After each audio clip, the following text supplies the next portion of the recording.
우리 함께 하나님 말씀 보겠습니다. 오늘 우리에게 주시는 말씀은 신약 성경 사도행전 13장 13절부터 31절까지의 말씀입니다. 함께 찾으셔서 저와 여러분이 한 절씩 교독하고 마지막 31절은 합독하겠습니다.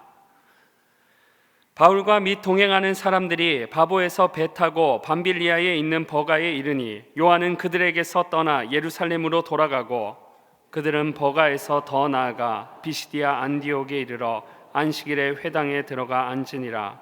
율법과 선지자의 글을 읽은 후에 회당장들이 사람을 보내어 물어 이르되 형제들아 만일 백성을 권할 말이 있거든 말하라 하니 바울이 일어나 손짓하며 말하되 이스라엘 사람들과 및 하나님을 경외하는 사람들아 들으라. 이 이스라엘 백성의 하나님이 우리 조상들을 택하시고 애굽 땅에서 나그네 된 그 백성을 높여 큰 권능으로 인도하여 내사 광야에서 약 40년간 그들의 소행을 참으시고 가나안 땅 7 족속을 멸하사 그 땅을 기업으로 주시기까지 약 450년간이라. 그 후에 선지자 사무엘 때까지 사사를 주셨더니 그 후에 그들이 왕을 구하거늘 하나님이 베냐민 지파 사람 기스의 아들 사울을 40년간 주셨다가 패하시고 다윗을 왕으로 세우시고 증언하여 이르시되 내가 이새의 아들 다윗을 만나니 내 마음에 맞는 사람이라 내 뜻을 다 이루리라 하시더니 하나님이 약속하신 대로 이 사람의 후손에서 이스라엘을 위하여 구주를 세우셨으니 곧 예수라. 그가 오시기에 앞서 요한이 먼저 회개의 세례를 이스라엘 모든 백성에게 전파하니라. 요한이 그 달려갈 길을 마칠 때에 말하되 너희가 나를 누구로 생각하느냐? 나는 그리스도가 아니라 내 뒤에 오시는 이가 있으니 나는 그 발의 신발끈을 풀기도 감당하지 못하리라 하였으니 형제들아 아브라함과 후손에 너희 중 하나님을 경외하는 사람들아 이 구원의 말씀을 우리에게 보내셨거늘 예루살렘에 사는 자들과 그들 관리들이 예수와 및 안식일마다 외우는 바 선지자들의 말을 알지 못하므로 예수를 정죄하여 선지자들의 말을 응하게 하였도다. 죽일 죄를 하나도 찾지 못하였으나 빌라도에게 죽여달라 하였으니 성경에 그를 가르쳐 기록한 말씀을 다 응하게 한 것이라. 후에 나무에서 내려다가 무덤에 두었으나 하나님이 죽은 자 가운데서 그를 함께 있습니다. 갈릴리로부터 예루살렘에 함께 올라간 사람들에게 여러 날 보이셨으니 그들이 이제 백성 앞에서 그의 증인이라. 아멘. 윈스턴 처칠이 옥스퍼드 대학 졸업식에서 한 유명한 연설이 있습니다. 굉장히 짧지만 힘 있는 연설이었는데 그는 올라와서 절대 포기하지 마십시오. Never give up 이라고 얘기했습니다. 그 다음에는 Never, never, never, never, never give up. 절대로 결코 포기하지 마십시오. 그리고 마지막으로 한 번 더 Never give up. 포기하지 마십시오. 이야기했습니다. 이것은 그의 인생 자체를 표현하는 말이었습니다. 그는 팔싹동이로 태어나서 어렸을 때부터 말을 더듬었고 말이 잘 되지 않으니까 학업도 늦어져서 초등학교 졸업 학적에는 소망이 없는 아이라고 이렇게 기록되었던 사람이었어요. 중학교 때에는 영어를 제대로 영어 점수가 좋지 않아서 3년을 유급을 했습니다. 그리고 일반 학교 들어갈 수 없어서 사관학교를 들어갔고 사관학교도 제대로 들어가지 못하고 2년인가를 낙방하고 들어갔습니다. 그런데 그가 나중에는 수상이 되고 그리고 전쟁에서 승리로 이끄는 중요한 일꾼이 됩니다. 포기하지 않으면 끝까지 포기하지 않으면 결국에는 무엇인가 이룰 수 있다 하는 것이 그의 이야기였습니다. 그의 인생이었죠. 오늘 우리도 마찬가지입니다. 우리가 무엇인가 선한 일, 하나님이 기뻐하시는 일을 진행할 때 우리가 힘을 다하여 나아가지만 때로는 우리를 낙담하게 할 때가 많이 있습니다. 그럴 때에 우리가 정말 하나님이 원하시는 뜻이 무엇인지를 분별하고 포기하지 않을 때에 하나님의 은혜를 주실 줄로 믿습니다. 그러나 오늘 우리가 읽은 이 본문 안에는 이 영광스러운 복음 증거의 일꾼으로 발탁되었음에도 불구하고 중간에 포기하는 사람이 하나 등장합니다. 그리고 또 그 무리 가운데는 포기하는 자도 있었지만 끝까지 포기하지 않고 하나님의 기쁨을 위하여 달려가는 사람이 나옵니다. 여러분, 먼저 포기하는 사람은 누구였을까요? 오늘 우리가 읽은 본문을 보면 13절에 포기하는 사람이 하나 나옵니다. 바울과 및 동행하는 사람들, 지금 바울과 함께 바울, 바나바, 마가 이 세 사람이 복음을 증거하기 위하여 전도 여행을 출발했습니다. 그런데 바보는 구브로 섬에 있는 왼쪽 끝에 있는 도시였습니다. 바보에서 배를 타고 이제는 북쪽으로 올라가서 처음에는 안디옥에서 배를 타고 구브로로 왔다가 섬을 가로지르고 그리고 이제는 배를 타고 다시 북쪽, 지금의 터키 남쪽 해안에 도착을 해서 밤빌리아에 있는 아탈리아라고 하는 곳에 도착을 하고 거기에서 버가 쪽으로 이동하게 되었는데, 바로 이 순간에 요한이라고 하는 사람이 그들에게서 떠나 예루살렘으로 돌아갔다고 이야기합니다. 여러분, 요한이 누구입니까? 이 요한은 성경에 여러 요한이 나오는데 그 중에 마가 요한을 이야기합니다. 따라하겠습니다. 마가 요한. 여러분, 보통 우리가 성경에 마가라고 많이 기록을 한 사람이에요. 여러분, 마가는 집안이 좀 유명한 집안이에요. 복음서와 그리고 사도행전에 보면 마가의 다락방이 나옵니다. 이 마가의 다락방의 주인공이 되는 사람이 바로 이 마가예요. 마가는 어머니가 굉장히 부유한 그러한 집안이었습니다. 여러분, 120명이 다락방에 들어가서 기도를 하고 그곳에서 움직일 수 있는, 함께 머물 수 있는 그런 공간을 가지고 있었다는 것은, 그것도 예루살렘에서 오늘로 이야기하면 수도잖아요. 그런데 그곳에 넓은 집을 가지고 있었던 부유한 사람이었습니다. 이 어머니 이름이 마리아예요. 그 마리아의 아들 마가로서 얼마나 많은 사랑을 받았는지 몰라요. 여러분, 초대교회 사도들이 모일 때, 심지어는 학자들은 그 예수님께서 성만찬을 하실 때도 그 마가의 다락방이었을 거라고 추측을 합니다. 부활 이후에 예수님이 함께 하시고 또 이 섬겼던 이 집안, 여러분, 사도들도 그렇고 얼마나 이 마가를 이뻐했겠습니까? 마가야, 니네 집에서 또 모인다. 마가라고 하는 이름을 너무 좋아했을 거예요. 마가라고 하는 이름을. 그래서 이 베드로도 좋아하고 모든 사도들 좋아해서 베드로의 수제자가 된 사람이 마가예요. 나중에 그는 마가복음을 씁니다. 심지어는 이 마가는 사람들로부터, 사도들로부터 초대교회의 모든 예배의 장소가, 바로 기도의 장소가 마가의 집이었기 때문에 유명한 그 집안이었고, 그리고 또 이 마가의 삼촌이 바나바예요.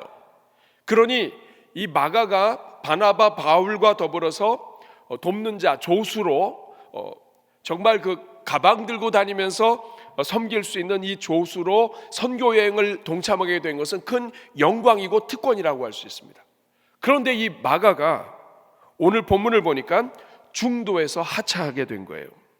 사랑하는 여러분, 왜 마가는 이렇게 영광스러운 자리, 아무나 할 수 없는 이 특권을, 그것도 전 세계를 향한 우리 주님의 성령의 인도하심을 따라서 제1차 세계 전도 여행을 떠나는데 여기에 합류했다가 탈락하게 됐을까요?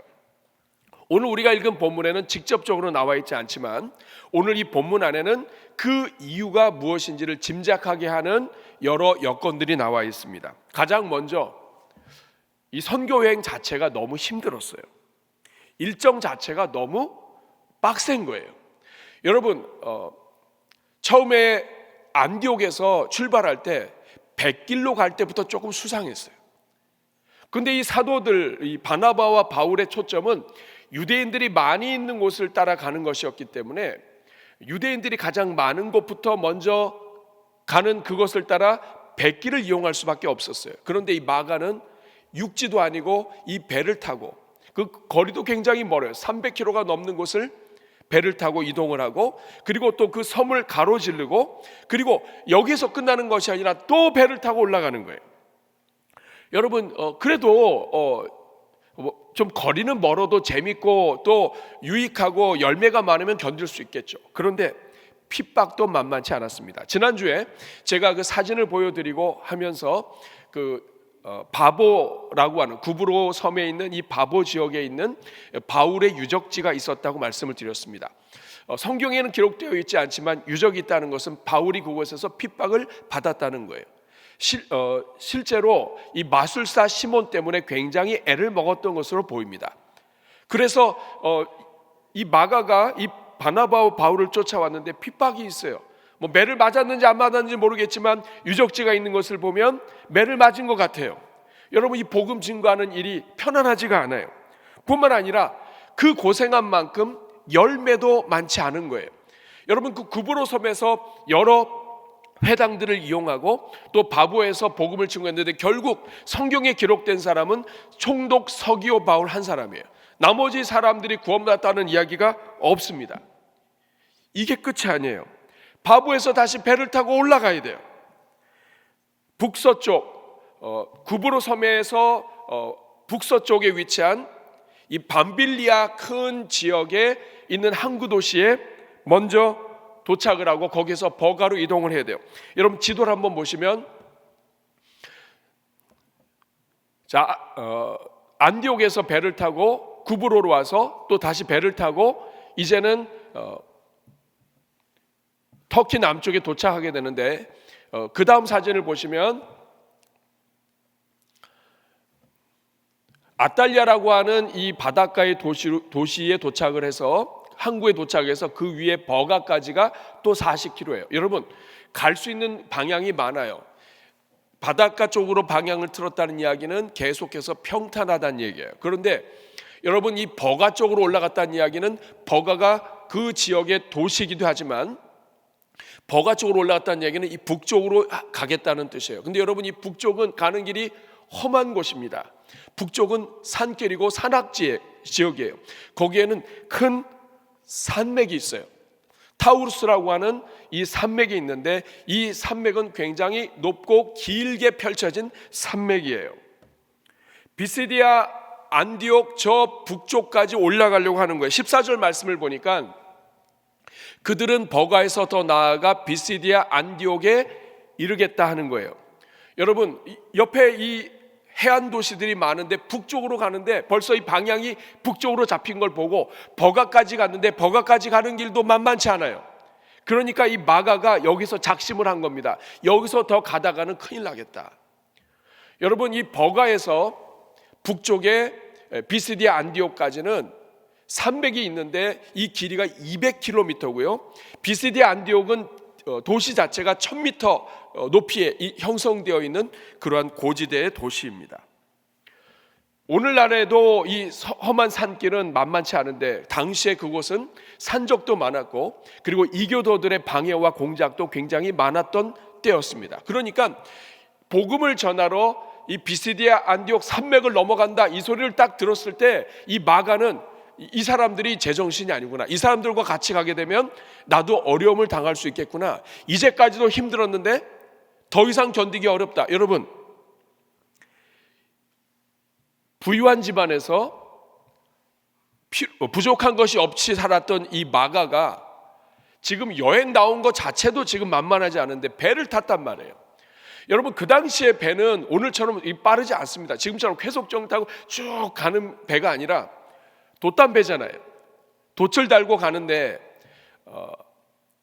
1시간에 한 5노트, 6노트 그러니까 한 10km 정도를 가는 거예요. 그것도 빠른 배가 그렇고 바람 불지 않고 어렵고 파도 치고 그러면 흔들리면서 천천히 가는 거예요. 그러니까 제가 볼 때는 이 마가가 굉장히 이 배멀미도 많이 했던 것 같아요.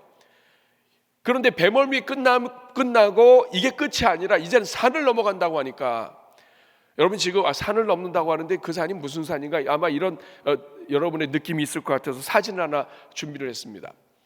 여러분, 이 사진을 보시면 이게 그 항공위성 사진처럼 위에서 높이를 표시하는 거예요. 여러분, 지금 빨갛게 원으로 그린 곳에 보면 밑에 버가에서 위에 비시디아 안디옥으로 넘어가는데 그 지형이 아주 그냥 검정색으로 되어 있어요. 이게 산맥이에요. 산맥.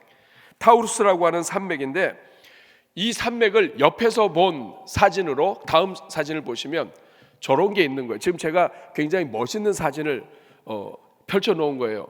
그러나 여러분, 우리가 볼 때는 멋있는 사진이지만 마가가 볼 때는 저거는 죽을 산이에요. 저걸 어떻게 넘어가요? 그리고 저 산을 넘어서 200km를 가야 돼요, 여러분. 200km를 산길을 통해서 가야 돼요. 그러니까 험하고 생명을 담보해야 되고, 그리고 더 이상 사명과 열정도 다 식어버렸어요. 여러분, 그 결과 어떻게 됩니까? 마가는 처음에 자기 자신을 드렸고 하나님을 위하여 자기 자신을 드렸는데 여기에서 포기하고 중도 하차하게 돼요. 사랑하는 여러분, 오늘 이 땅을 살아가는 성도들도 하나님 앞에 결심을 하고 더 특별히 하나님을 위하여 나 자신을 드리기로 하면서 정말 내가 정말 교회에 정말 그리고 하나님 나라를 위하여 영혼 구원을 위하여 나를 드리기로 작정한 그런 부분들이 있습니다. 반면에 우리가 그렇게 열심으로 작정해서 시작했다가 포기한 그런 일들도 많이 있습니다. 여러분, 성도는 포기해야 될 일이 있고 포기하지 말아야 될 일이 있어요. 여러분, 어떤 일들을 포기해야 되나요? 죄와 관련된 것은 포기해야 되고, 또 원수 갚는 것, 복수하는 것, 이거 빨리 포기해야 돼요. 하나님은 원수 갚는 것이 내게 있다고 하셨고, 하나님은 원수를 사랑하라고 하셨어요. 그러니까 사랑으로 하지 않는 모든 일들은 포기해야 돼요. 미워하는 거 포기해야 돼요. 70번씩 7번이라도 용서하라고 하셨으니까 내가 누군가를 미워한다? 이거 포기해야 되는 거예요. 우리의 자존심, 명예, 육신의 정욕, 특별히 욕심. 여러분, 우리는 욕심을 포기해야 돼요. 우리는 겉으로는 아름답고 옳고 이렇게 하지만 사실 그 모든 것 안에는 우리의 욕심이 도사리고 있어요. 이것을 정욕이라고 하고 육신의 일이라고 합니다. 이것을 버리라. 이것이 예수님 성경의 말씀이에요. 반면에 우리가 포기하지 말아야 될 것이 있어요.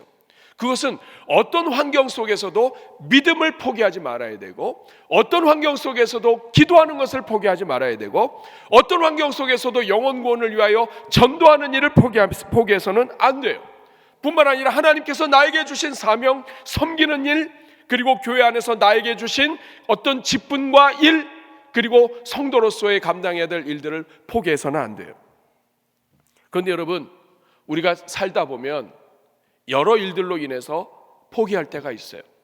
하나님 앞에 나를 드리기로 작정했고, 그리고 하나님 앞에서 내가 어떤 일을 하기로 결심했는데 문제가 생기고, 육체의 문제가 생기고, 그리고 건강의 문제가 생기고, 삶의 문제가 생겼을 때 우리는 하나님께 결심했던 것들을 우리는 쉽게 포기할 때가 있어요.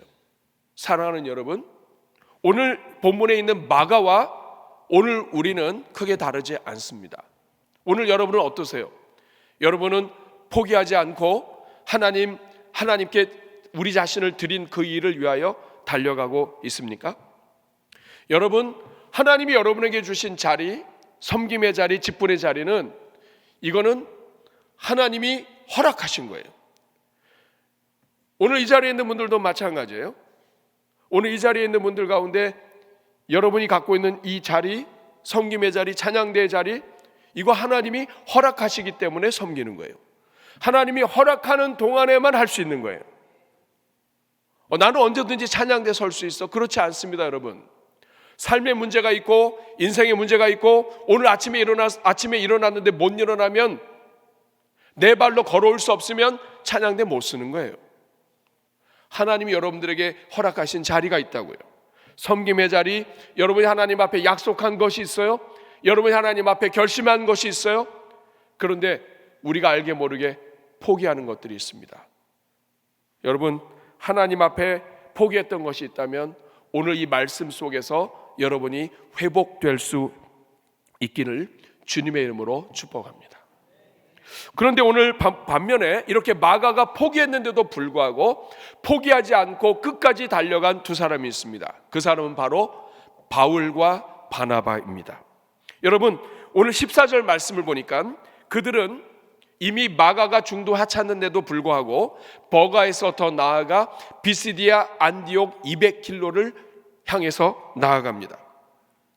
굉장히 험한 길이고 산길이 수반된 악길이에요. 근데 여러분, 마가가 그래도 같이 있을 땐 좀 편했죠. 여러분, 마가가 그래도 제일 젊지 않습니까? 힘을 들어도 밥은 많이 먹었을 것 같아요. 그렇지만은 물건을 든다든지 아니면 이동한다든지 이런 여러 가지 일들, 잔심부름에 있어서는 마가가 굉장히 유용했을 거예요. 근데 마가가 빠져버렸습니다. 굉장히 불편한 거예요. 전도 여행이 갑자기 더 힘들어졌어요. 그런데도 불구하고 이들은 포기하지 않고 이 비시디아 안디옥까지 산길을 넘어서 걸어갑니다. 이교도의 위협, 산적의 위협을 뚫고 넘어갑니다. 어떤 일들을 당했는지 우리는 알 수가 없어요. 그러나 쉬운 일은 아니었습니다. 학자들 중에는 이 바울이 이 비시디아 안디옥까지 걸어가는 이 과정에 이미 그가 아팠다고 증언을 하는 그런 학자들도 있어요. 그만큼 쉽지 않은 환경이었어요. 그러나 포기하지 않고 이 길을 걸어가게 되었을 때 하나님께서는 바울과 바나바에게 기회를 열어주십니다. 사랑하는 여러분, 하나님을 포기하지 않고 붙드는 사람은 하나님이 그들의 인생에 문을 열어주시는데, 그 열어주시는 문 가운데 가장 큰 문이 바로 기회의 문입니다. 한번 따라하겠습니다. 기회의 문. 그 이유는 하나님을 믿고 의지하는 자에게 기회를 주시는 하나님이시기 때문에 그렇습니다. 포기하는 자에게는 그 일을 통한 기회는 닫혀버려요. 그러나 하나님을 끝까지 붙잡고 나아갔을 때 하나님은 기회의 문을 열어주시는데, 오늘 본문에는 세 가지 기회가 열리는 것을 볼 수 있습니다. 첫 번째 기회는 바로 만남의 기회예요. 한번 따라하겠습니다. 만남의 기회. 오늘 14절 말씀을 같이 한번 읽어보겠습니다. 시작. 그들은 버가에서 더 나아가 비시디아 안디옥에 이르러 안식일에 회당에 들어가 앉으니라. 사랑하는 여러분, 왜 바울과 바나바는 그렇게 생명을 걸고 마가가 중도 하차하는 것에도 불구하고 그들은 타우루스 산맥을 넘어서 비시디아 안디옥까지 200km가 넘는 산길을 그들은 헤쳐갔을까요? 거기에는 분명한 이유가 하나 있었습니다. 그것은 바로 유대인들 때문이었습니다. 사랑하는 여러분, 초대교회에 오순절 성령 강림이 임했을 때 사도행전 2장에 보면 사도들이 성령을 받고 방언을 하면서 길거리로 쏟아져 나옵니다. 근데 그렇게 할 때에 15개 지역 나라에서 온 유대인들과 사람들이 그 예루살렘에 와 있다가 자기들의 언어로 표현하는 것을 듣습니다. 그 중에 한 지역이 밤빌리아예요. 밤빌리아 지역, 그리고 버가, 이 모든 지역들이 그 당시에 성령 강림과 더불어 유대인들이 와 있던 지역에 있던 사람들이에요. 그러니까 지금 전도 여행을 자세히 살펴보면 그 당시에 왔던 사람들이 있던 곳, 유대인들이 왔다가 복음을 듣고 다시 돌아간 지역, 그리고 그 유대인들이 많이 살고 있는 지역에 지금 1차적으로 유대인들의 구원을 위하여 바울과 바나바가 지금 전도 여행을 하고 있다는 것을 우리가 알 수 있어요. 여러분, 비시디아 안디옥은 역사가 요세푸스에 의하면 그 당시에 2,000명 이상의 유대인들이 있었다고 이야기합니다. 유대인들이 많이 있었던 거예요. 그러니까 이 바울과 바나바는 생명을 걸고 그곳에 갈 수밖에 없었던 것은 그곳에 유대인들이 많이 있었단 말이에요. 유대인들의 구원을 위해서는 200km도 그들에게는 아무것도 아닌 거예요. 그 유대인들의 구원을 위하여, 영혼 구원을 위하여 지금 이 길을 선택하게 되었을 때 하나님이 주신 첫 번째 기회는 그들과의 만남의 기회였습니다. 사랑하는 여러분, 우리는 이러한 일들을 우리 삶 속에서 많이 경험하게 돼요. 정말 하고 싶지 않아요. 그러나 하나님께서 전도하게 하시고, 때로는 하나님께서 기도하게 하시고, 때로는 하나님께서 봉사하게 하셔요. 근데 그러한 일을 진행했을 때에 많은 분들의 간증이 뭐냐면 거기에서 누군가를 만나는 거예요. 내가 전도로 나오지 않았었으면 만날 수 없는 사람, 내가 포기를 했었다면 결코 만날 수 없는 사람을 하나님은 만나게 해주세요. 하나님은 오늘도 마찬가지예요. 포기하지 않고 하나님의 일을 위하여, 하나님의 영광을 위하여, 하나님의 기쁨을 위하여, 내 욕심이 아니라 하나님께서 진정으로 원하시는 영혼 구원을 위하여, 모든 우리의 성도의 교회의 기준은 영혼 구원이 기준이 돼야 돼요. 내가 하는 이 일이 영혼 구원에 도움이 되는가, 영혼 구원에 도움이 되지 않는가로 항상 기준을 살펴봐야 돼요. 그런데 이 영혼 구원을 위하여 우리가 무엇인가를 할 때 하나님은 만나게 해주세요. 하나님의 역사입니다. 여러분, 오늘 이 본문에서 사도 바울은 결국에는 바나바와 더불어 유대인들을 아시리아에서 비시디아 안디옥에서 만나게 됩니다. 하나님이 만남의 복을 주시는 거예요. 사랑하는 여러분, 오늘 여러분들이 하나님께서 여러분들에게 허락한 자리, 이곳을 통하여 하나님이 구원할 자들을 만나게 해주시고, 여러분들을 통하여 정말 여러분들을 사랑하고 여러분을 돕고 여러분들을 축복하고 여러분들이 정말 생각하지 않았던 여러분의 도움되는 일꾼들을 하나님이 만나게 해주시는 은혜가 열리기를 주님의 이름으로 축복합니다. 이 만남의 기회는 포기하지 않는 자에게, 영혼 구원을 위하여 포기하지 않는 자에게 주시는 하나님의 선물이에요. 두 번째, 하나님이 주신 선물이자 기회는 쓰임받는 기회입니다. 한번 따라하겠습니다. 쓰임받는 기회. 오늘 15절 말씀을 함께 읽겠습니다. 시작. 율법과 선지자의 글을 읽은 후에 회당장들이 사람을 보내어 물어 이르되, 형제들아, 만일 백성을 권할 말이 있거든 말하라 하니. 사랑하는 여러분, 회당에 들어가게 되면 회당의 예배 순서가 있습니다. 가장 먼저 회당에서는 쉐마를 낭독해요. 신명기 6장 4절 이후에 7절까지의 이 말씀을 중심으로 해서 쉐마 이스라엘, 이스라엘아 들으라, 들으라 이스라엘아 하는 이 신명기의 말씀은 모든 유대인들에게 있어서 핵심 말씀이에요.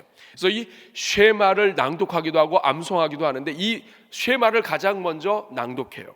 그 다음에 우리 예배 순서와 비슷하게 특정인을 미리 지정해서 기도를 시킵니다. 대표 기도를 시켜요. 그 쉐마를 낭독하고 기도를 한 사람이 하고, 그 다음에 율법서를 낭독합니다. 읽는 거죠. 율법서를 읽어요. 율법서를 읽는 것이 끝나면 그 다음에는 그 율법서를 해설하거나 설명하는 것과 연관이 되어 있는 선지서를 낭독하고 읽습니다. 이것이 바로 15절 앞에 있는 내용이에요. 율법과 선지자의 글을 읽은 후에, 여기까지 지금 순서가 진행됐습니다. 그런데 놀라운 일이 일어났어요. 보통 이 회당에서 예배를 드리게 되면 회당에서 이렇게 율법서를 읽고 선지서를 읽은 다음에 설교자를 지명하는데, 이것은 미리 지명을 해요. 그렇기 때문에 미리 지명된 사람이 설교를 하고 격려의 권면의 메시지를 하게 돼 있어요. 지금 바울과 바나바가 수많은 선교지를 지금 이동하고 회당을 방문했는데 이제까지는 그런 일이 기록되어 있지 않았어요. 그런데 오늘 이 15절 말씀을 보니까 율법과 선지자의 글을 읽은 후에 회당장들이 사람을 보냈습니다. 물어 이르되, 형제들아, 만일 백성을 권할 말이 있거든 말하라. 처음 있는 일이에요. 사랑하는 여러분, 하나님은 어떤 분이시냐?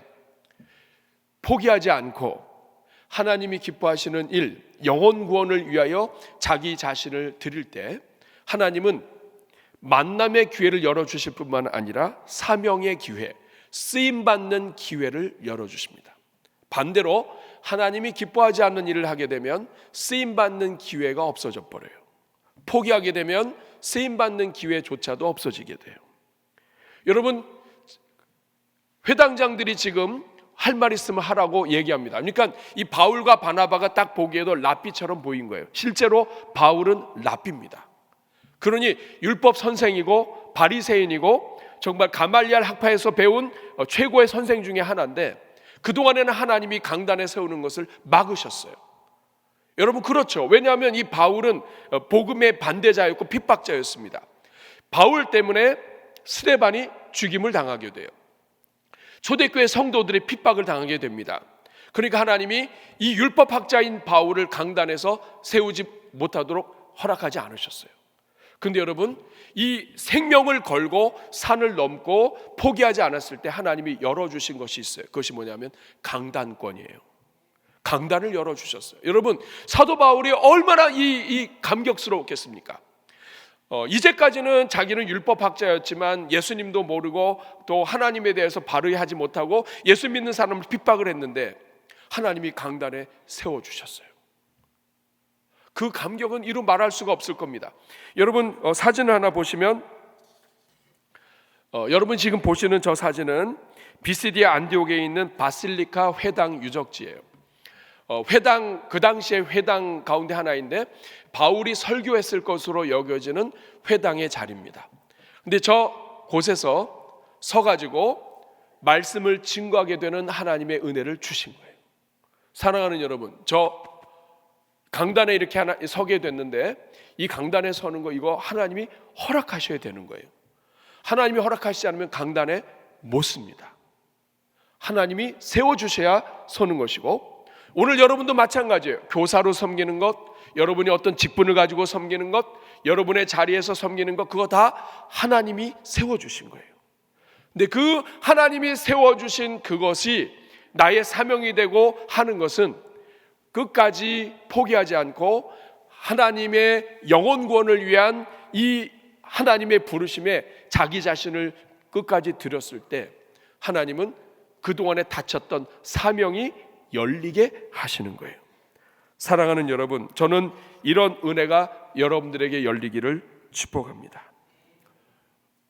핍박자요, 반대자요, 예수님을 믿는 사람들을 고소하고 절망하게 했던 그 사람이 하나님의 말씀의 증거자로, 설교자로 서게 된 것, 이것은 그가 끝까지 포기하지 않고 비시디아 안디옥으로 산길을 지나고 난 후에 열린 일이었습니다. 이후로 하나님은 사도 바울에게 강단권을 계속하여 허락해 주십니다.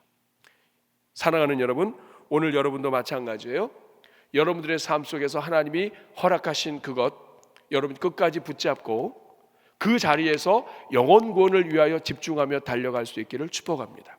하나님께서 아무리 허락하신 자리를 알지라도 그곳에서 방향이 잘못되거나 아니면 삶의 어려움 때문에 그것을 놓치거나 하나님께서 기뻐하시는 그러한 일인데도 불구하고 우리가 여러 형편들 때문에 하나님 앞에서 서지 못하게 될 때 우리는 하나님이 주시는 기회를 놓치게 됩니다. 세 번째 기회는 바로 전도와 간증의 기회입니다. 한번 따라하겠습니다. 전도와 간증의 기회.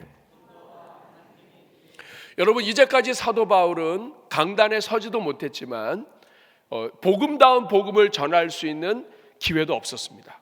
그런데 이 비시디아 안디옥에 들어가서야 하나님은 이 사도 바울의 입술로 예수님을 전할 수 있는 기회를 주셨습니다. 여러분, 사도 바울이 이 오늘 본문 16절, 15, 16절부터 시작해서 이 41절까지 전체 내용은 다 사도 바울의 설교예요. 근데 이 사도 바울의 설교는 핵심이 있어요. 사도 바울은 지금 이스라엘의 역사, 아브라함으로부터 시작을 해서 이스라엘의 역사를 다 이야기하는데 그 이스라엘의 역사의 핵심이 무엇인지를 정확하게 이야기합니다. 22절 보니까 하나님의 이스라엘의 역사는 결국 하나님은 다윗을 왕으로 세우신 것이고, 그리고 이새의 아들 다윗을 만나니 내 마음에 있는 사람이라 내 뜻을 다 이루리라, 다윗의 혈통을 통하여 메시아를 보내기로 약속하시고 인도하신 것이 하나님이 이스라엘의 역사요, 인류의 역사다. 이것을 사도 바울이 이야기해요. 그리고 나서 23절에 이렇게 얘기합니다. 같이 읽어볼까요? 하나님이 약속하신 대로 이 사람의 후손에서 이스라엘을 위하여 구주를 세우셨으니 곧 예수라. 사도 바울의 입술로, 이 바리새인이었고 율법학자였던 이 사도 바울의 입술로 성경 전체를 핵심을, 줄거리를 이야기하는데 그 줄거리는 뭐냐? 하나님은 결국 아브라함을 부르셔서 다윗을 왕으로 세우시고 다윗의 혈통을 통하여 메시아를 보내기로 하셨는데 23절에 보니까 바로 이 메시아는 이 다윗의 혈통을 통해서 이 땅에 오신 예수 그리스도가 바로 메시아다. 결국 역사의 중심은 예수 그리스도이시고 오늘 이 땅의 모든 하나님의 구원의 핵심은 예수 그리스도라고 하는 것을 이 사도 바울이 증언하고 있는 거예요. 그리고 28절에 보니까 여기서 끝나지 않고 28절에 죽일 죄를 하나도 찾지 못하였으나 빌라도에게 죽여달라 유대인들이 간청을 해서 결국에는 29절에 성경에 그를 가리켜 기록한 말씀을 다 응하게 한 것이라. 후에 나무에서 내려다가 무덤에 두었다. 십자가에 달려 죽게 되었고 그리고 죽은 지 사흘 만에 30절에 다시 하나님이 살리셨다. 결국 사도 바울이 이야기한 것은 모든 이스라엘의 역사, 인류의 역사의 핵심은 예수님이 오셨다는 것이고, 우리의 모든 죄를 위하여 예수님이 십자가 달려 죽으신 것이고, 그 죽으신 주님이 다시 부활하셔서 살아나셨는데, 이것이 바로 예수님이 바로 모든 역사의 핵심이고, 예수님을 믿는 자들에게는 구원이 있고, 예수님을 놓치는 자들에게는 모든 것이 잃어버려지게 된다. 예수님이 능력이다 하는 것이에요. 사랑하는 여러분, 오늘 우리도 마찬가지예요. 바울은 이 복음을 전하고 그리고 이것에 대한 열매를 얻습니다. 오늘 우리 인생은 이런 길을 걸어가고 저런 길을 걸어왔다 할지라도 오늘 우리 인생의 핵심은 우리가 예수님을 만났다는 거예요. 그리고 예수님을 만난 사람들에게는 구원이 있는 것이고, 예수님을 믿는 그 모든 자들에게는 하나님의 능력이 시작됩니다. 여러분 중에 환중에 있고 아픔 가운데 있다 할지라도 예수 그리스도는 부활하시는 능력이 되세요. 예수님을 선포하시고 예수님을 믿고 예수님을 붙잡으셔야 돼요. 여러분 인생의 BC와 AD, 기원전과 기원후, 서기, 여러분 인생의 새로운 출발점, 여러분 인생의 어떤 형편과 어떤 아픔과 어떤 고통이 있다 할지라도 여러분이 다시 일어설 수 있는 전환점, 그것은 바로 예수님이에요. 예수님으로부터 다시 시작해야 돼요. 여러분이 포기했다면 예수님을 잃어버린 거예요. 여러분이 뭔가 방향이 잘못되었다면 예수님을 붙잡지 않은 거예요. 여러분 다시 예수님을 붙잡으셔야 돼요. 다시 예수님을 부르짖어야 돼요. 이것이 여러분 인생의 출발이고 전환점이에요. 사도 바울이 이것을 전파한 것입니다. 사랑하는 여러분, 말씀을 맺도록 할게요. 영어에 enthusiastic이라고 하는 단어가 있습니다. 열정이라고 하는 단어가 있어요. 그런데 이것은 헬라어로 엔데오스라고 하는 말이 그 단어의 핵심이에요. 엔데오스라고 하는 말에서 열정이라는 말이 왔는데, 이 엔데오스라고 하는 말은 이 N은 뭐뭐 안이라는 뜻이고요, 데오스는 하나님이라는 뜻입니다. 인생의 열정과 신앙의 열정은 하나님 안에서 시작된다는 뜻이에요. 우리가 포기하는 이유는 예수님을 놓치면 우리 아무것도 못해요. 우리가 다른 일을 하기 위하여, 또 살기 위하여, 또 내가 원하는 일을 하기 위하여 우리 나름대로는 다 열정을 갖고 있어요. 근데 그 어떤 열정도 그 안에 엔데오스, 예수 그리스도 하나님이 그 자리에 없으면 그 열정은 빗나가는 열정이 돼요. 여러분이 다시 포기하지 않고, 여러분이 다시 회복하고, 여러분이 다시 사명을 받고, 여러분이 다시 일어서는 것, 그거는 예수 그리스도 안에서 이루어지는 일이에요. 예수님을 다시 잡아야 돼요. 사랑하는 여러분, 중도 하차했던 마가는 어떻게 되었을까요? 마가는 분명히 어려운 시절을 보냈고, 중도 하차함을 통해서 그는 선교 여행을 통한 경험과 은혜와 간증과 그리고 이 여러 일들에 대한 기회를 다 놓쳐버렸어요. 그러나 하나님은 마가를 버리지 않으십니다. 마가는 결국에는 비록 거기에서는 실패했었지만 하나님이 다시 일으켜 주셔서 새로운 일꾼이 되게 하세요. 디모데후서 4장 11절 보면 사도 바울이 감옥에 있어서 인생의 마지막을 보낼 때 이렇게 얘기합니다. 누가만 나와 함께 있느니라. 네가 올 때에 마가를 데리고 오라. 그가 나의 일에 유익하니라. 마가가 회복된 거예요. 하나님은 어떤 분이시냐? 회복하기를 원하시는 분이십니다. 오늘 이 자리에 있는 분들 하나님은 다 포기하지 않으셨어요. 하나님은 여러분이 다 회복되기를 원하세요. 그가 나의 일에 유익하니라. 여러분이 하나님의 일에 유익하게 되는 은혜가 있기를 축복합니다.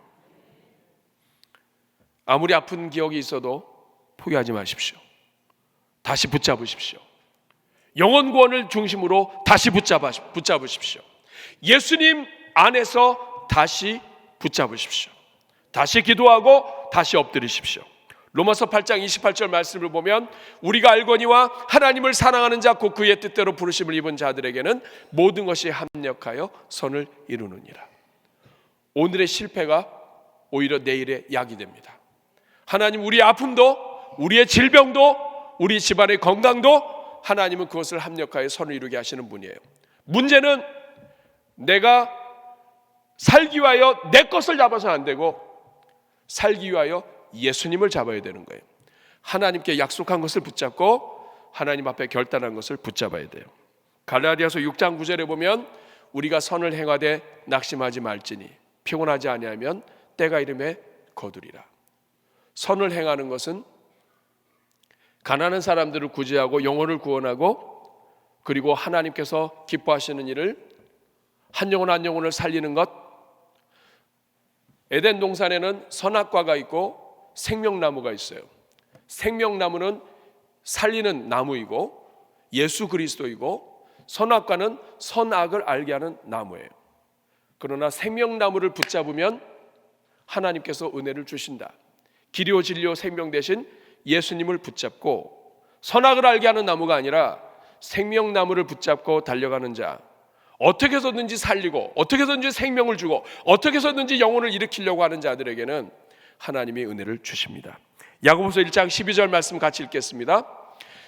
시험을 참는 자는 복이 있도다. 이곳에 옳다 인정하심을 받은 후에 주께서 자기를 사랑하는 자들에게 약속하신 생명의 면류관을 얻을 것임이니라.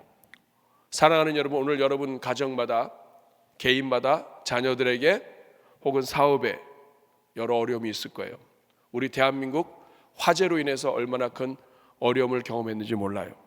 그러나 중요한 것은 이 모든 여건 속에서 예수님 붙잡고 기도하기를 멈추지 않고 모든 시련을 견디며 주님이 원하시는 일을 위하여 달려가면 하나님이 여러분들에게 기회의 문을 열어주십니다. 오늘도 끝까지 주님 붙잡고 달려가는 주의 종들 다 되시기를 주님의 이름으로 축복합니다. 우리 한번 가슴에 손을 꼭 기도하겠습니다. 이 시간 기도하실 때 하나님 아버지, 제가 주님 앞에 결단하고 결심했었는데 환경의 변화로 인하여 포기했던 것들이 있습니다. 하나님 회복시켜 주시고 주님 기뻐하시는 일 끝까지 붙잡고 달려가게 하여 주시옵소서. 영혼 구원을 위하여 모든 것이 영혼 구원의 기준이 되게 하시고 하나님 나라 확장에 하나님 아버지 우리 인생과 시간을 드릴 수 있도록 도와 주옵소서. 우리 주여 한번 부르고 기도하겠습니다. 주여, 은혜로우신 아버지 감사합니다. 오늘 이 자리에 절망 가운데 있는 영혼들이 있습니까? 피곤함 가운데 있는 영혼들이 있습니까? 인생의 낙담 가운데 있는 영혼들이 있습니까? 하나님 아버지 주님께서 붙잡아 주시고 일으켜 주셔서 하나님이 기뻐하시는 일을 위하여 달려갈 수 있도록 일으켜 주시옵소서. 자비로우신 주님 감사합니다. 이 자리에는 주의 종들을 축복합니다. 예수 그리스도를 붙잡는 것이 인생의 새 출발입니다. 예수님을 놓치면 다 놓치지만 예수님을 붙잡으면 다 다시 잡을 수 있습니다. 하나님, 우리 앞에 있는 여러 일들, 세상의 생각, 가치관 기준으로 잡지 말게 해주시고 예수 그리스도를 붙잡는 것을 통하여 오늘 이 자리에 있는 모든 성도들마다 기회의 문들이 열리게 하여 주시고 육체의 질병도 고쳐주시고 예수 그리스도를 붙잡을 때 인생의 기적의 역사가 나타나게 하여 주옵소서. 예수님의 이름으로 축복하며 기도하옵나이다.